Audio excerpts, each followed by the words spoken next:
What's up guys, reporting live from Channel 9 News. Today we have a hurricane on our hands. As you can see, I've nearly been drifted to sea. We're at Coomera Skate Park today and we're about to get blown away. Run Flynn, get inside! Get inside! Holy shit! Holy crap! You've gone too far, come back! Oh my god, there is a hurricane at Coomera Skate Park and we're gonna get blown away if we don't stay in this tunnel until it stops. WEZMA, what are you thinking? Why are you trying to ride in a hurricane? Guys, I don't know what I'm doing. I want to get some tricks for you guys. I don't know what to do. Should I ride? Should I just test the waters and see what I can do? There's a kid over there. He said it's not even windy. I'm just trying to film a video for you guys. Make sure you subscribe and give this video a like because we're about to get some stunts done. Let's go.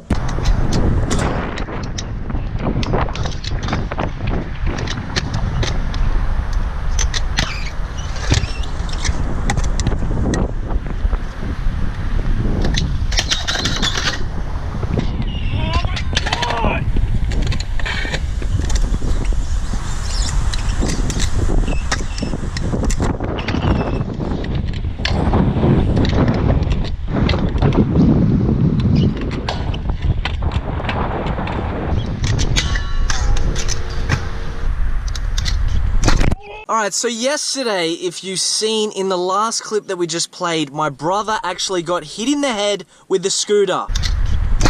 Now, I don't think he knows exactly what that trick is because as soon as I went to do the trick, he come in under me with the camera and gets hit in the head with the scooter. So we had to end yesterday. We had to go to the hospital. He got like 6 or 7 stitches in his head. Unfortunately, he's not here today to film me. So I'm in the car and if you guys can do me a favor, go give him best wishes, get well soon, all that good stuff. You know what I'm saying? Because at the end of the day, I did listen to you guys and you told me to get a filmer. Make sure the clips are better, make sure you're getting the best angles. It took so long to get a filmer, and then I've taken him out with a bri flip. In the last episode, I mentioned a series that I wanted to do in the car with WEZMA that is kind of like a podcast. You know, we're sitting in the car, it's like you're next to me, and I'm telling you guys a story. So today we're going to talk about the end of a crazy era, a big part of my scootering career.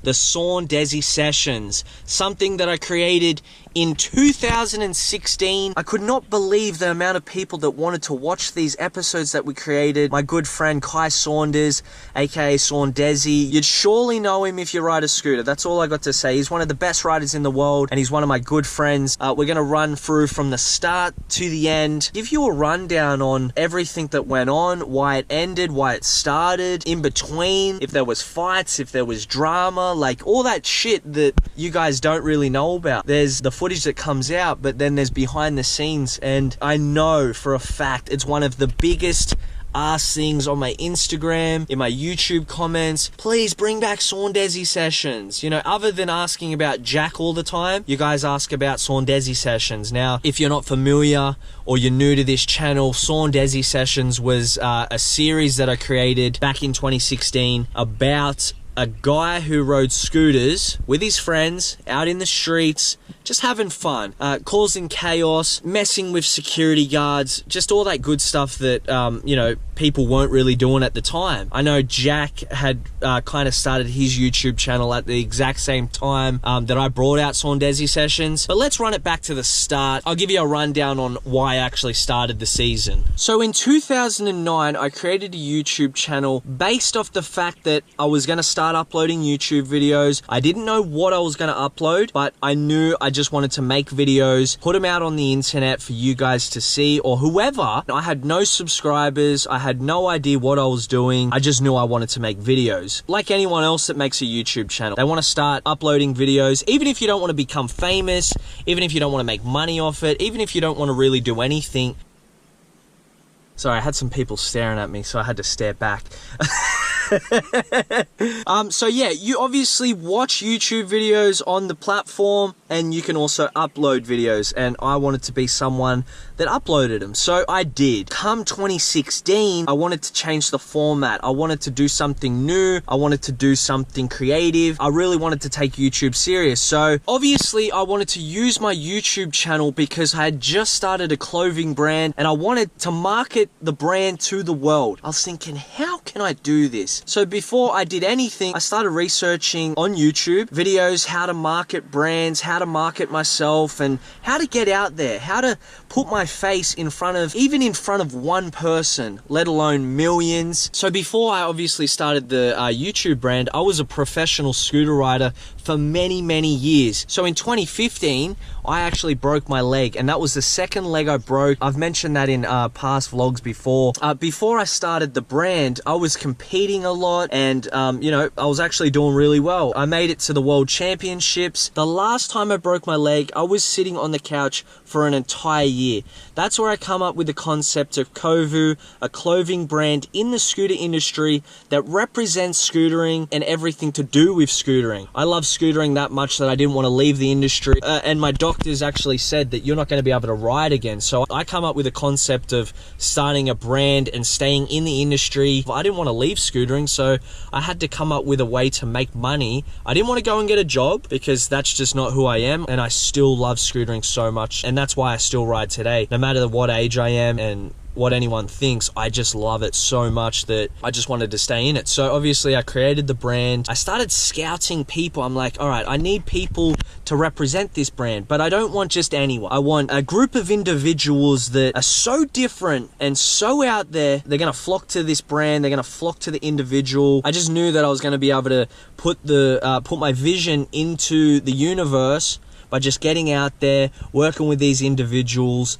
using my skill set, photography, videography, and image marketing. One day I was at Waterloo Skate Park, my old local skate park. It's a very famous skate park in Sydney. A lot of you guys have probably been there or want to go there. I know so many people, I just want to go to Waterloo Skate Park.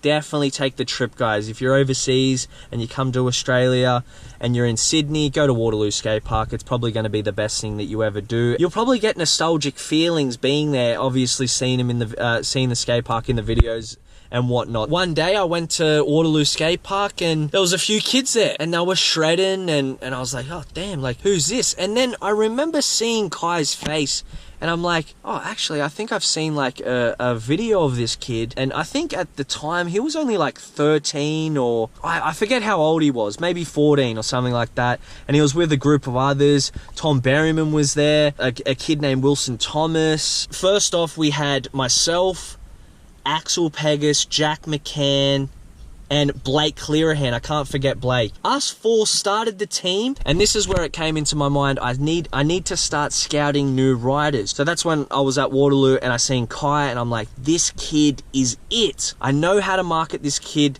the exact way that I want. And yeah, I eventually started talking to him, and he had already said that he was a big fan of mine, and he had watched videos prior to meeting me, and he was just stoked, and so was everyone else, to just be out there with the Kovu crew and myself. And anyway, I think I started talking to Kai, and I said, dude, you're it. You're the next person that I want on Kovu. So from there, I actually sponsored Kai Saunders, and he was officially a part of the team, the Kovu team, the Kovu crew, and he started tagging us on Instagram. I think he had, when I first met him, he had like under 1,000 followers, and I now think of it, he has like 250,000 on Instagram, over 100k on YouTube. So the kid's grown. He's become very successful, and I always knew that from the start. You know, I don't want to big note myself, but I think I was the first one to kind of see the potential in this kid, give him an opportunity, and go from there. So obviously my first idea was to make him a scootering part. That's what you do. You come into scootering and you make these like scootering massive parts to represent your style, your tricks, and it's like making an album in music. You put all your songs into one thing and then you release it to the world. So what we did was put all his tricks into one video and then release it to the world. The first one was Kovu Presents Parts, a video that kind of introduces the individual to the team, and we went from there. It was a great success. Everyone loved Kai, and I was really happy to bring him into the world of scootering and have a lot of other big names know who he is from the get-go. That's what I did. I brought people in and we gave them an opportunity to kind of build their names, get in front of a bigger audience, and show them the potential that they really have. And as always, people have tons of friends, and obviously Kai was one of them. He had a fair few people that would always start coming out with us. Me and Kai would talk every day. I'm like, yo, come out, let's film, let's go to spots. Here was someone that had individuals kind of riding with him and just hanging out with him. People like Matt Duncanson, Sammy Williamson, that's a ton of people. So from that point, I'm thinking, there's so many people around us right now. There's so much shit going on. There's so much chaos, funny things happening. Why isn't anyone filming this? Like, why isn't anyone documenting what's happening other than the scooter tricks? Like, we were filming the scooter tricks. That was all fine, but why don't we film the rest of the stuff and give an insight to the people that don't know us, or anyone that had been watching us at the time, a better insight into the crew and what we do for fun and all that stuff. So I come up with an idea to create a series around everyone and myself. The first idea I came up with was a series called WEZMA World, which I didn't actually go ahead with until I finished Sawn Desi sessions and then went into that after that, but we'll get into that soon. I didn't want to become a YouTuber. I didn't want to be in front of the camera. I liked being behind the camera. I just knew that I could document all this stuff the way I wanted it, and instead of being in front of the camera, I just was behind it for the whole entire time. In Sawn Desi sessions, you didn't really see me, but I was the one making the videos. I was the one directing the videos. I was telling them pretty much what to say at one stage, because, you know, these guys are young. They didn't know what the hell was going on. I don't even think they knew the vision that I had. But prior to all that, I had been a big fan of like Bam Margera's videos, Jackass, Ryan Sheckler's series, who else? Nigel Houston, I think, had a show. I actually got the name Sawn Desi Sessions from Ryan Sheckler's show, The Life of Ryan, and then he had a spin-off called Sheckler Sessions, which I thought, S&S, Sawn Desi Sessions, Sheckler Sessions, that's perfect. Let's do it. Let's do it in scootering. We're going to do this. I'm going to capture all the funny moments. I'm going to film Kai every single day, and I'm going to give you guys an insight of who Kai Saunders is, who his friends are, what he does, who his sponsors are, all that stuff. The first episode came out, and it was an instant hit. I could not believe the amount of people that got around the episode, and from there, I think we actually did 40 episodes. Usually you do like maybe 20 or 30 episodes in one season, and then you quit and you go on to the next season. We continued all the way to 40, and that was season 1. So 40 episodes, I think, ran across 3 months of filming. In that time span, a lot had happened. A lot of success happened. A lot of success from other people happened. Obviously, I was filming Kai. I think as the time went and other people around us was doing YouTube themselves, and I was filming him, and I don't know if he understood the vision or not, but I think he wanted to be a YouTuber himself. So he went ahead and got his first camera, a G7X, the exact same camera that I had, Jack had, and anyone else that kind of vlogged had. You know, I was sweet with it. I didn't really mind. I had no issue with him starting his own YouTube channel and doing what he wanted to do, because, you know, at the end of the day, I'm going to still film everyone and do what we need to do.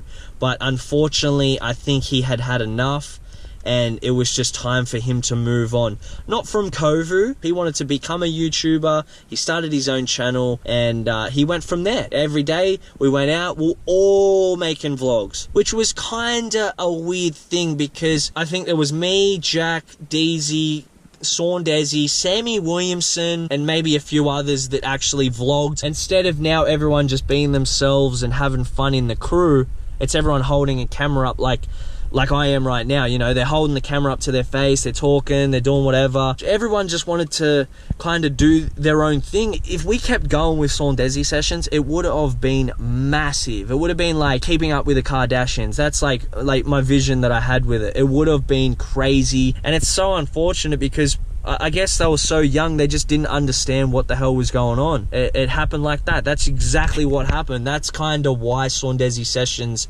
ended. So from there, I understood that. I got it. I had to come up with a new game plan on what was going to happen. So I went back to my original idea, WEZMA's World, which I started, and 3 episodes in, I had a mega viral happen. I think it's on 20,500,000, which is my most viewed video on my channel, and it's a WEZMA's World. It was episode 3. Doing that conversion was probably one of the hardest things I've ever done, because I worked so hard on Sawn Desi sessions, and you guys loved it so much, well, the people who viewed it loved it so much, that they did not want it to end. They didn't want it to, you know, go away. At the end of the day, I just needed to go and do what I had to do, and I feel like a lot of people didn't understand that. A lot of the viewers were so young. Obviously a lot of people have grown up now. Like Kai's what, when I met him he was 13, now he's like what, 21, 22 or something like that. I've watched his career go from literally nothing to then starting with me to then blossoming into something crazy,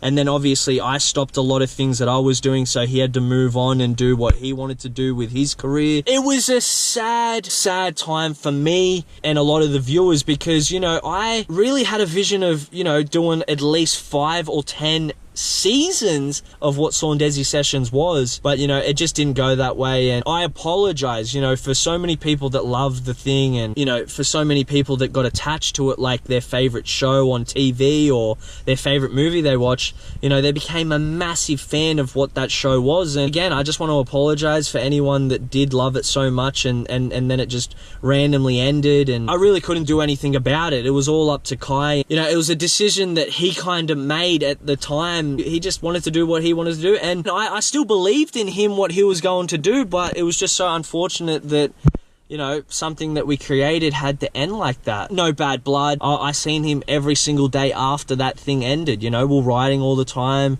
I've been friends with him. I spoke to him yesterday. I literally love the guy, bro. He's one of my very good friends that I've had for a very long time now. It's just sick to see someone go and become so successful in what he does. And I only wish him more success, because he's one of the greatest riders I've ever seen in person. To see him just go from riding a flat bar in his front yard to now hitting the biggest rails and going on the biggest trips and just doing the gnarliest stuff, it's just incredible to me, and just goes to show, if you believe in yourself or you have a vision, don't give up on it. Really go and get it. Do what you have to do for you. Don't listen to anyone. Even if you've got a friend and you're making videos with them and they want to go do something else, go do what you need to do for you, because at the end of the day, you also can become successful, like myself, Sawn Desi, Jacked Out, even Little Deezy with his music and stuff. Like, everyone who sticks to what they do is going to win. And this is what I'm trying to say to you guys. It wasn't ever an end of an era in a bad way. It was a good thing. You know, people went on. People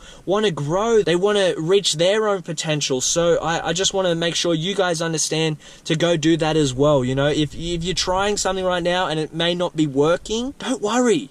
It's coming. You're going to win eventually. You know, we started off with 1 subscriber. Now I've got 100, and I'm about to hit 160,000 subscribers. You know, I haven't gone too hard on YouTube like everyone else. I'm gonna make sure I keep uploading. Hopefully that gives you an insight on the Sawn Desi sessions and why it ended. If you have any more questions, please comment down below and I will answer them. Once this video's up, the next day, I'll start to go through every single comment that you guys leave and kind of just answer everything that I didn't kind of say in this video. If you have anything in your mind, where's this person, where's this, I will answer it in the comment section. So make sure you leave your comments below. Make sure you give this video a thumbs up, and make sure you turn on post notifications for every single video that I post. You'll be notified. I know YouTube's a bit salty right now and don't favor smaller creators. Make sure you turn on post notifications for me. I just want to let you guys know it's the last chance. It's the last day today at 12 PM. I'm shutting the discount code off, but if you want to get 50% off your entire order, www.becomearipper.com. Go to the link in the description. Easy to find. It's the first link to click on. Use the code YouTuber to get 50% off your entire order, and yeah, have a great time. I'm sure you'd be able to get 2 pairs of wheels. So 4 wheels for the price of 1 if you go right now and get it done. Make sure you're running Rippico grip tape. Make sure you're running the wheels, supporting the gang. So I've got a massive announcement in the next video, which is going to probably blow your mind.